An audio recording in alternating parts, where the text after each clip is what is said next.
300 millions d'armes en circulation aux États-Unis, détenues par 3% des Américains. Stephen Paddock, le tueur de Las Vegas, en avait plus d'une quarantaine et pour beaucoup équipé d'un dispositif mécanique qui les rend automatiques, le bump stock. Si le débat sur la possession d'armes et le contrôle des ventes est bien relancé, c'est ce mécanisme légal qui intéresse particulièrement certains élus américains.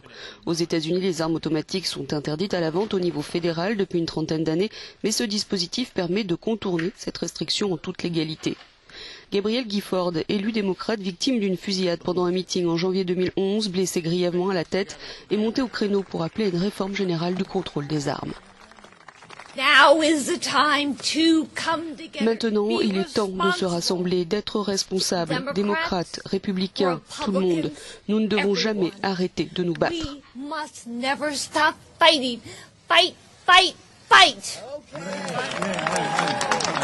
Dans la fusillade de Tucson dont Gabrielle Gifford a été victime, 6 personnes ont été tuées, dont une enfant de 9 ans. Et les études montrent qu'à chaque drame, les ventes d'armes s'envolent aux États-Unis. Le contrôle des ventes d'armes est différent selon les États et plus il est faible, plus le nombre de morts par balle est élevé. Stephen Paddock, 64 ans, comptable retraité avec 43 armes, dont 12 fusils d'assaut modifiés pour qu'il puisse tirer des centaines de rafales sans avoir à actionner constamment la détente avec le doigt selon l'ATF.